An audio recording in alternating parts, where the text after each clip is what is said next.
Hai, kenalkan nama aku Intan Yuliana Syasha dari Prodi Hukum Ekonomi Syariah semester 6. Di sini saya akan menjelaskan mengenai lingkup kewirausahaan hingga etika dan tanggung jawab sosial dalam berwirausaha.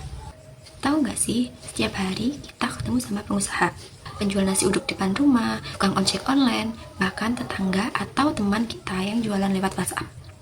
Mereka punya satu kesamaan, yaitu berani mulai usaha sendiri.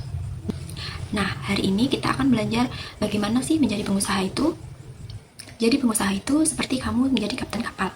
Kamu yang tentuin gimana caranya, mau kemana, dan siapa yang mau ikut. Pengusaha itu orang yang ketika melihat masalah di sekitar, terus mikir, wah ini bisa aku dapetin dan aku pecahin jadi uang juga. Menjadi pengusaha harus memiliki beberapa sifat khusus. Yang pertama, harus kreatif. Kedua, mereka harus berani mengambil resiko. Yang ketiga, mereka pantang menyerah meski berkali-kali gagal. Dan yang terakhir, mereka fokus mencari solusi. Kenapa pengusaha penting? Karena mereka yang bikin lapangan kerja untuk orang lain. Dan mereka juga yang bikin produk-produk baru yang bikin hidup kita menjadi lebih mudah. Peluang bisnis itu sebenarnya ada di mana-mana. Hanya saja kita yang sering tidak sadar akan adanya peluang tersebut. Tapi nggak semua peluang bagus untuk dijalani. Maka dari itu, kita perlu yang namanya studi kelayakan. Kita perlu tanya, apakah orang butuh produk ini, apakah kita punya modal dan kemampuan, dan apakah persaingannya nggak terlalu berat. Ada juga yang namanya analisis SWOT. S itu strike, yang artinya kekuatan kita. W itu weakness, atau kelemahan kita. O itu opportunity, atau peluang yang ada. Dan T itu threat, yang artinya ancaman atau saingan.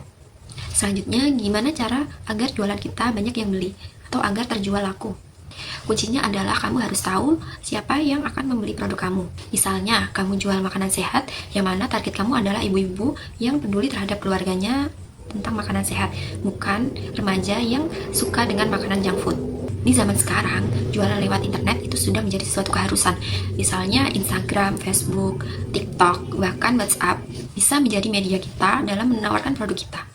Yang terpenting, jangan hanya memposting produk kamu, melainkan kamu juga bisa memberikan testimoni kepada beberapa pelanggan atau memberikan cerita di balik produk kamu, buat orang merasa kenal terhadap produk kamu, sehingga mereka baru mau beli produk kamu.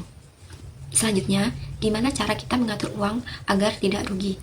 Yang pertama, pasti harus adanya modal untuk memulai suatu usaha. Modal bisa dari tabungan sendiri, pinjam orang tua, kredit bank, atau bahkan patungan dengan teman-teman. Yang paling penting adalah mencatat semua pengeluaran dan pemasukan. Perlu pakai software mahal. Kamu bisa mulai dengan mencatat di buku tulis atau bahkan di Excel. Yang terpenting, kamu harus konsisten dan jangan sampai kamu bingung sendiri apakah untung atau rugi. Dan yang terpenting, jangan sampai kehabisan uang di tengah jalan. Jadi, kamu harus sediain dana darurat buat jaga-jaga. Soalnya dalam bisnis, uang masuk dan keluar itu tidak dalam waktu yang sama.